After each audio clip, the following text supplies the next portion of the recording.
അമിത പ്രശംസ. എന്താണ് അമിത പ്രശംസയെക്കുറിച്ച് ഇസ്ലാം കൽപ്പിക്കുന്നത്? എന്താണ് അള്ളാഹുവിന്റെ പ്രവാചകൻ അമിത പ്രശംസയെക്കുറിച്ച് നമുക്ക് പഠിപ്പിച്ചിട്ടുള്ളത്? അതായത് ഒരു അള്ളാഹുവിന്റെ പ്രവാചകൻ ഒരു ദിവസം നടന്നു വരുന്ന സമയത്ത് രണ്ട് വ്യക്തികൾ, ഒരു വ്യക്തി വേറൊരു വ്യക്തിയെ പുകഴ്ത്തുന്നത് കണ്ടപ്പോൾ അള്ളാഹുവിന്റെ പ്രവാചകൻ അദ്ദേഹത്തോട് പറയുകയാണ്, നീ അവനെ കൊന്നുകളഞ്ഞു എന്ന്. അതായത് ഒരു വ്യക്തിയെ അമിതമായി പ്രശംസിച്ചു കഴിഞ്ഞാൽ അവൻ വലിയ നാശത്തിലേക്കും ഗർവിലേക്കും നയിക്കുമെന്നാണ് അള്ളാഹുവിന്റെ പ്രവാചകൻ നമ്മെ പഠിപ്പിക്കുന്നത്.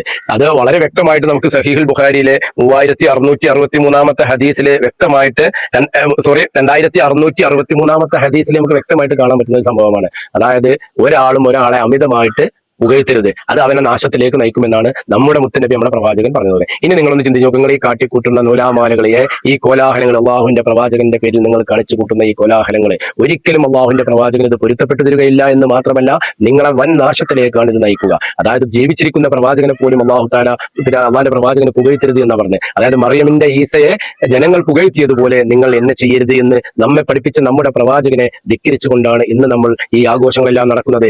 ഞാൻ ഇന്നലെ ചാവക്കാട് നിന്നും പോരുന്ന സമയത്ത്, യാത്ര ചെയ്യുന്ന സമയത്ത് വഴിയിൽ രാത്രി ഏകദേശം 2 മണിയായ സമയത്ത് യുവാക്കൾ കൂടിയിട്ട് വലിയ കമ്പിപ്പാരങ്ങൾ ഉപയോഗിച്ച് പോസ്റ്റ് നാട്ടാൻ വേണ്ടി കുഴിയെടുക്കുകയാണ്. അപ്പോൾ ചോദിച്ചപ്പോൾ അവർ പറയുന്നത് നബിദിനത്തിന്റെ വലിയ ബോർഡ് നാട്ടാൻ വേണ്ടിയിട്ടാണ് എന്നാണ്. നിങ്ങളൊന്ന് ചിന്തിച്ചു നോക്കുക, ഉറക്കം ഒഴിച്ചുകൊണ്ട് ജനങ്ങൾ ഇത്രയും കാര്യം ചെയ്യുമ്പോൾ അള്ളാഹുവിന്റെ പ്രവാചകൻ നമുക്ക് പഠിപ്പിച്ചു തന്ന തഹജ്ജുദ് നിസ്കരിക്കാൻ പോലും, 2 റക്അത്ത് സുന്നത്ത് നിസ്കരിക്കാൻ പോലും രാത്രി കാലങ്ങളിൽ കഴിയാതെ ഇങ്ങനെയുള്ള വിദ്അത്തുകൾ ചെയ്യാൻ വേണ്ടി നമുക്ക് ആരാണ് നമ്മെ പ്രേരിപ്പിക്കുന്നത് എന്ന് നമ്മൾ മനസ്സിലാക്കേണ്ടതുണ്ട്. അതായത് ഇസ്ലാമിൽ ഇല്ലാത്ത ഒരു കാര്യത്തിന് അമിതമായി നമുക്ക് ആവേശം വരുന്നുണ്ടോ, അത് ശൈത്താന്റെ കളിയാണ്. നിങ്ങൾക്ക് തന്നെ ചിന്തിച്ചു നോക്കിയാൽ മനസ്സിലാകും. അതായത് സുബഹി ബാങ്ക് കൊടുക്കുന്നതിന് മുമ്പായിരിക്കും നമുക്ക് ഉറങ്ങാൻ ഏറ്റവും വലിയ സമയം. അതായത് അള്ളാഹു നമുക്ക് നല്ല പ്രതിഫലം തരുന്നൊരു നിസ്കാരമാണ് സുബഹി. ആ സമയത്ത് നമുക്ക് മൂടി പറിച്ച് കടന്നിറങ്ങാൻ ഇഷ്ടമായിരിക്കും. അതുപോലെ നിങ്ങൾ അതായത് എല്ലാ തെറ്റുകളും നിങ്ങൾ നോക്കിക്കോൾ, തെറ്റിലേക്ക് കൂടുതൽ ആളുകൾ എടുത്തുകൊണ്ടേയിരിക്കും. ഇപ്പൊ സിഗരറ്റ് വലിക്കൽ ഒരു പൊട്ടന്റെ പോലെയാണ് നമുക്ക് ഫീൽ ചെയ്യുക. അതായത് സിഗരറ്റ് ഒരാളെ കൊല്ലുന്ന സാധനമാണ്, എന്നിട്ട് സ്വയം അവന്റെ ജീവിതം അവൻ തന്നെ അങ്ങനെ ഊതിക്കളെ. അതുപോലെ കഞ്ചാവ് അടിക്കുന്നവര്, മദ്യപിക്കുന്നവര്, അള്ളാഹുവിന്റെ കൽപ്പനയാണ് മദ്യപിക്കരുത് എന്ന് അള്ളാഹു പഠിപ്പിച്ചു തന്നതാണ്. അതുപോലെ ഇങ്ങനെയുള്ള കാര്യങ്ങളൊക്കെ ഇന്ന് പെരുകിക്കൊണ്ടിരിക്കുകയാണ്. അപ്പൊ തിന്മയിലേക്കായിരിക്കും ജനങ്ങൾ ഓട്ടോമാറ്റിക്കായിട്ട് പോയിക്കൊണ്ടിരിക്കുക.